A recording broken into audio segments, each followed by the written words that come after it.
Hello everyone, welcome back to our YouTube channel. I am very happy today because I have come up with a very special guest with us.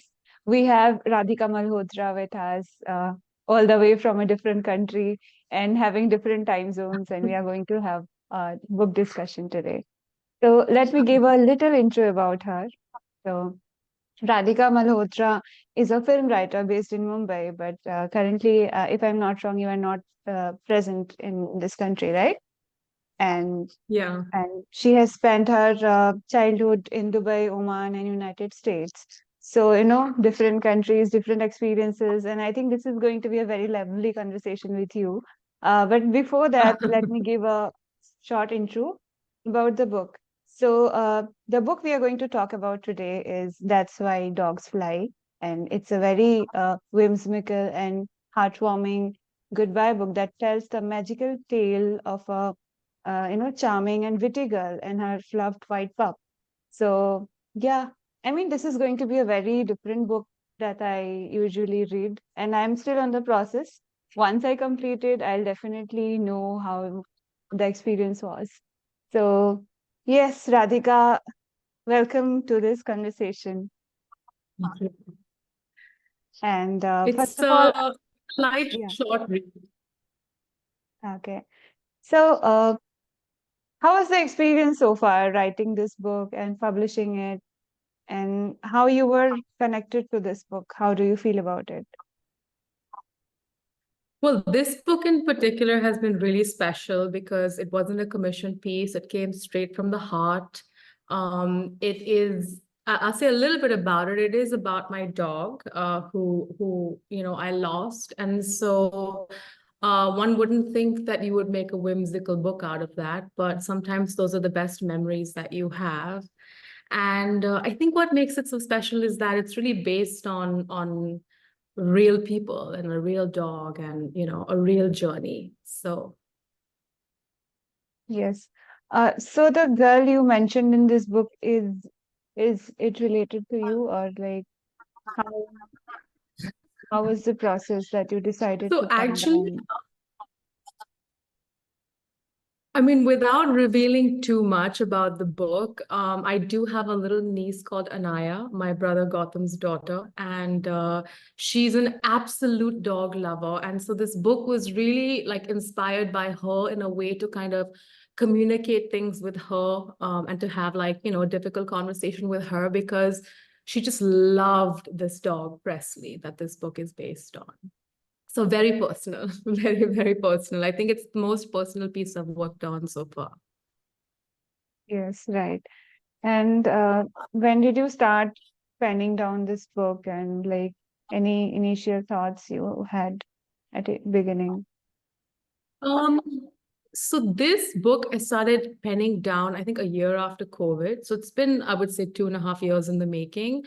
And it wasn't Hmm. just like a book that I wrote and sent out. I actually worked with a friend to illustrate it. A lot of the illustrations are based off real photos. And yeah, we just designed the book through those memories.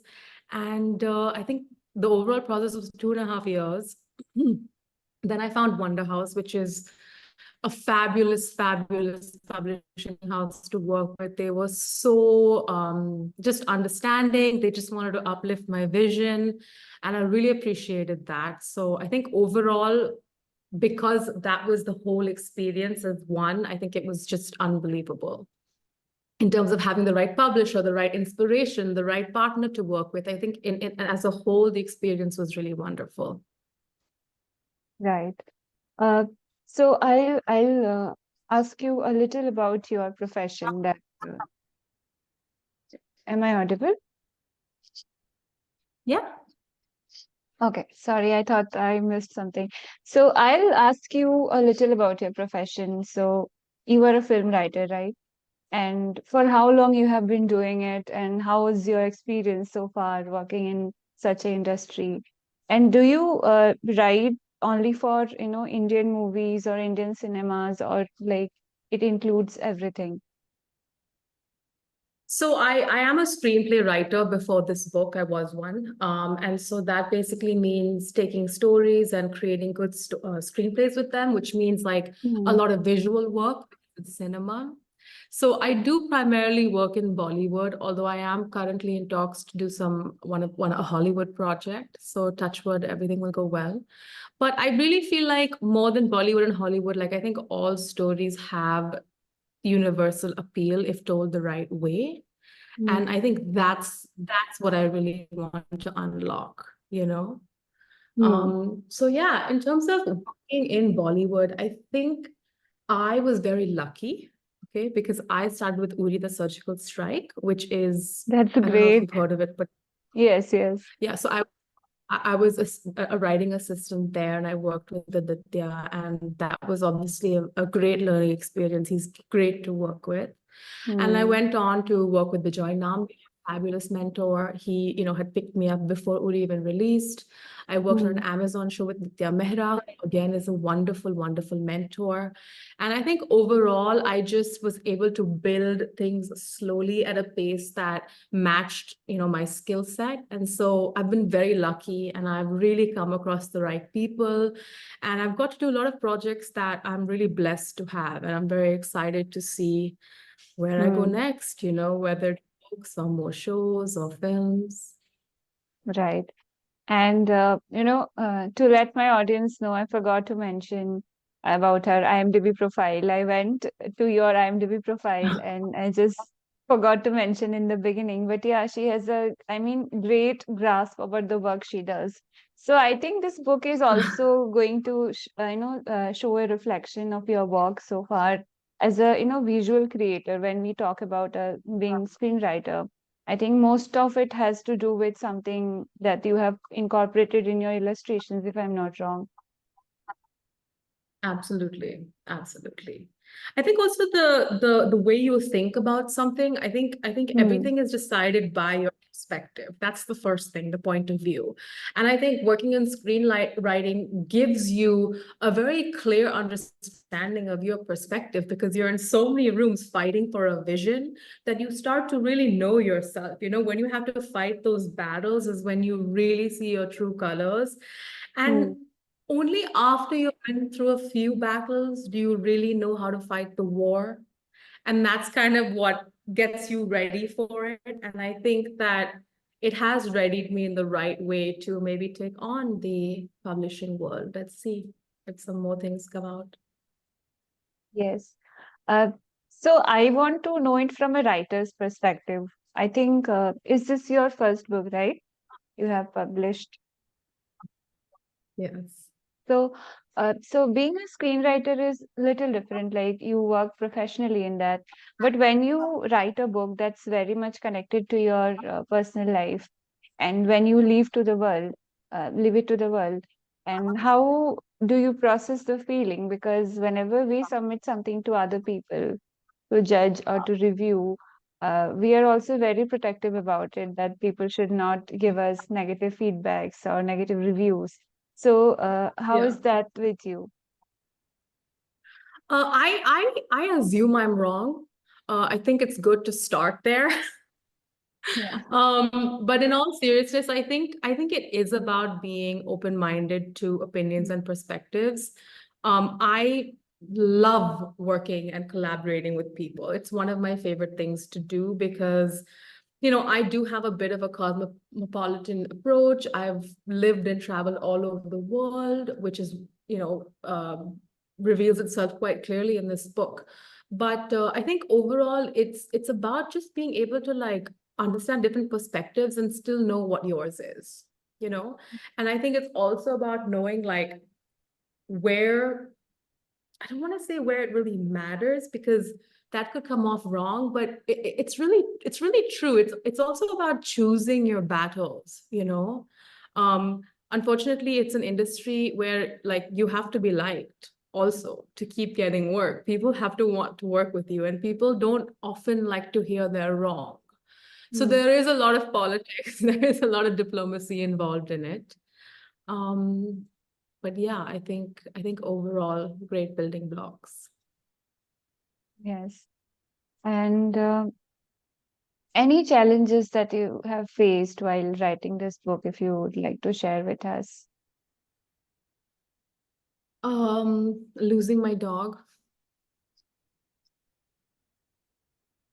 And I I don't know whether this is the right time to ask, but uh, when you lose something very close to you, like something that's very close to you, how do you process the pain? How do you grieve about it? Like, if you are comfortable to The share. perfect question. I think, look, every human being processes pain and Hmm. loss differently. As an artist, what makes you an artist is just the desire. It's not even about talent or skill set. It's just the desire to channel that into some piece of work or art, and to produce something out of pain, I guess, is really as simple as it is. And for me, I think it's with this book specifically, and this loss specifically, I remember it being so debilitating Hmm. and so painful that the only thing I could do was create. It felt like the only way I could not feel guilty about moving on and not being sorrowful all the time was to do something productive um, in his honor. And I think for me, like appreciating the loss is a way to understand it, and appreciating the memories is a way to understand it, and then turn that into something wonderful. And I think Meryl Streep kind of knew that when she said, take your broken heart and make it into art, because I think that really is unfortunately what makes most artists tick, is to just release that pain and that sorrow and that hurt. That's why all the greatest songs are breakup songs. There's loss there. The greatest stories are, about death or heartbreak or, some kind of pain, because that's when we need the art. We need it then. So I just process it by just taking it out of me in any way possible. I also ended up doing a show called Velvet Pistol about a couple who loses their child, which is still in the process of post-production. But I think it was just about doing something in his honor to not feel guilty and eventually moving on. Right.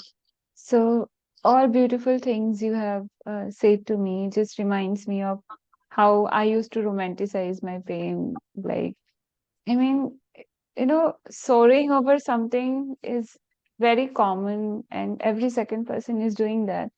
Turning your pain into creativity is something I also look forward to. So, something that is really, really beautiful.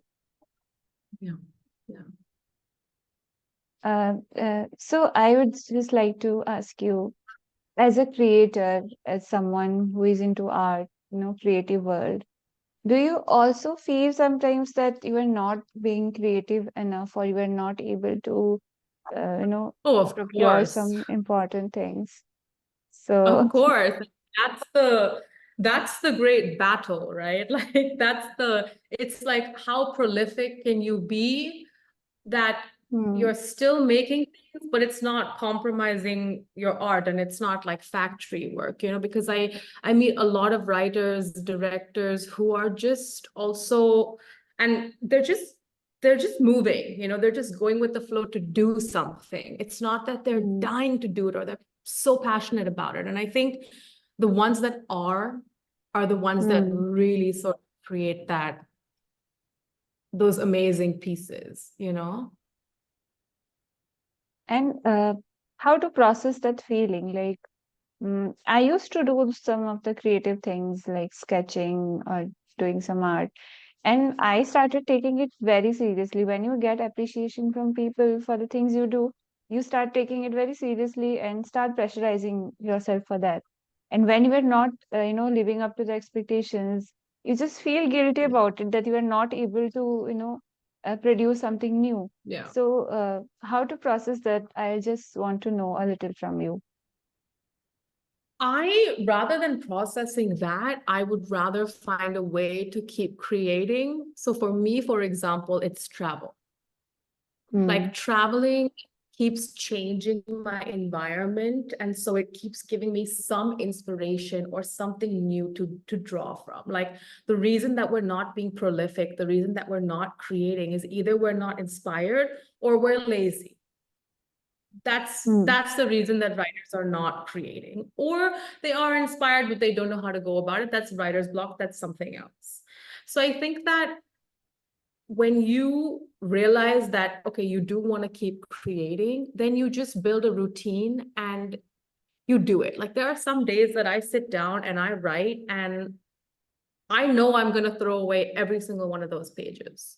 I know it, but I still write because it's practice. You know, it's like an audition process for an actor. It's just practice. So I think Hmm. it's really important to realize that not everything you do is going to be a gold mine. That's the first thing that takes the pressure off. Like I know so many writers who every word has to be perfect. So they take days, weeks, months just to pen a few words down, you know? So I think that is a very important element, is the desire to just keep writing. I mean, all the greatest like writers of all time, take even like a Roald Dahl who worked on children's books. He had a very specific routine. He would go to one specific shed in his same place where nothing was changed, and he would work 2 hours, have lunch, and work 2 hours, and that was it. Even if he didn't like things, he would throw it away, but he would put that work in. And I think that's what it is. It's kind of like going to the gym. Like it's not great until you get there. And then when you get there, you have all this like dopamine and endorphins, and it's a great time. So it's just about getting started, I think. Right. I can relate to, as you have given the example of going to gym. So yeah, that's Yeah, pretty. yeah, So yeah. Radhika, when I ask you about being a someone who is into film writing, so what can you suggest? Like for a long time, I haven't asked my authors to suggest few books to their audience. So anything that you can relate a lot, or some genre books that you prefer reading, just suggest one or two. It just came something out of the flow, but if you don't mind. That I prefer reading, or Yeah, that yeah. are similar to that's why. No, no, that you prefer Um, reading. well, I love books that make you cry. I love books that make you feel. I love art that makes you feel. So I really would say I love This Little Life. It's a fantastic book. Somehow Moby Dick is really a great book. I would say like in the kids section, I was a huge Enid Blyton fan, a Dr. Seuss fan, a Roald Dahl fan. Really love the rhythm of Dr. Seuss, which is a little bit there, and that's why dogs fly. Other adult reads that I like, A Million Little Pieces. It just feels very raw and real. Even though I know a lot of it was discounted, but that was also a very touching book. So I like books that are slightly autobiographical, because the stakes of the story are more like it's a real person. And I like journeys that are different and difficult. And I love when characters start one way and just turn out a way you'd never expect. Like I love when the journey of the character is one of the most important things of a story to me specifically. Right. So this book, That's Why Dogs Fly. Uh, do you have anything to say to your readers, like how they should take this book, or any target audience you have, any specific age category you suggest for this book? I mean, it's for kids 5 and up, and it's also for adults because it's a goodbye book and it's just from the heart for hearts everywhere. It's just a way to have the conversation about loss, losing a pet, losing a loved one with your family. It's just a way to make it something that can be spoken about. and that's the goal is to talk about things that hurt in a way that doesn't, and if this book manages to do that, if it manages to become a good night book, for kids around the world and a way for parents and kids to bond and speak, then no one would be happier than I, really. Right. So, do you also plan to write any book in future, like something related to pain, grief?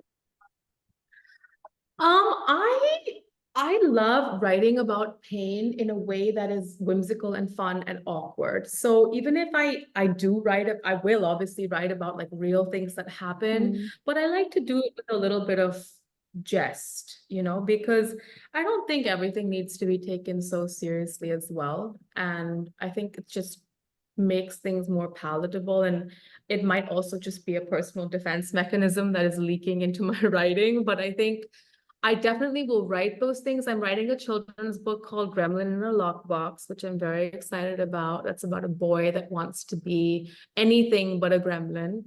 And I mm, do have another children's book also in the pipeline. So very excited about those.